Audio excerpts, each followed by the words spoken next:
La tenue de baseball, elle est moins sexy quand même. Non, c'est différent, mais C'est la moi, ça même me pour choque les pas. filles que pour les garçons aux États-Unis? Ouais.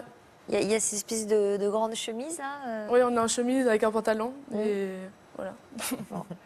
Alors Victoria, ce n'est pas la première fois que vous faites le buzz avec votre club. Il y a eu 8 ans, vous aviez déjà fait partie d'une campagne de communication, une campagne controversée pour attirer les regards justement sur votre sport. Qu'est-ce qui avait été mis en place? Alors, on avait fait un calendrier et on continue de le faire depuis 8 ou 9 ans, presque, je pense. Un calendrier assez osé, assez glamour.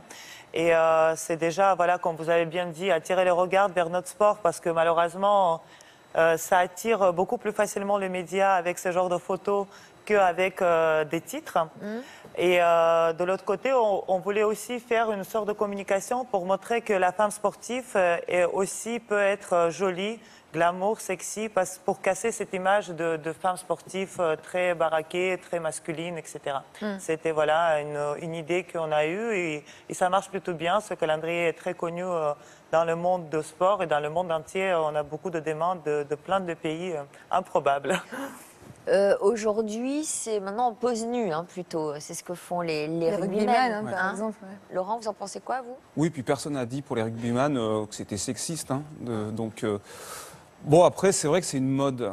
C'est vrai que tout le monde pose nu pour faire du buzz. Alors, Même les agriculteurs, oui. J'ai vu des tas de calendriers de... Il n'y a que les animateurs télé, pas encore. Ah. Les animateurs télé, pas encore. Bah justement, tiens, c'est une idée. Alors, vous avez commencé le volley à l'âge de 8 ans. Pourquoi vous avez choisi ce sport? Qu'est-ce qui vous a attiré dans ce sport? Je suis née dans une famille de volleyeurs.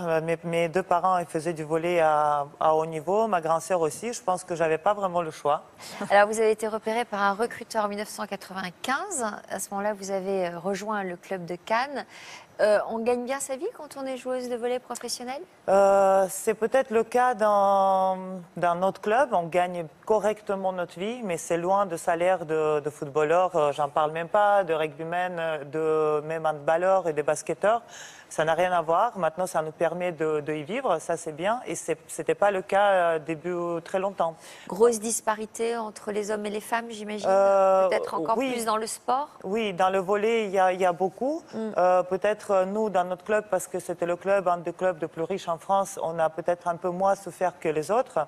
Mais ça existe encore et ça existe pas seulement en France. C'est quand même un des sports où le salaire des hommes et des femmes est le plus proche. Hein. Je crois que c'est à peu près salaire moyen 2500 € pour une volleyeuse professionnelle et 3000 pour un homme. Alors qu'en foot féminin, par exemple, ça doit être 2500 €, alors que la moyenne pour un homme un professionnel est de 12 000 €, la moyenne. Hein. Donc là, il y a vraiment une disparité énorme. En volley, pas trop. Et puis en rugby, elles ne sont pas encore professionnelles. Hein. Vous voyez, il y a encore de la route. Il y a encore beaucoup de chemin. Il y a encore beaucoup de chemin.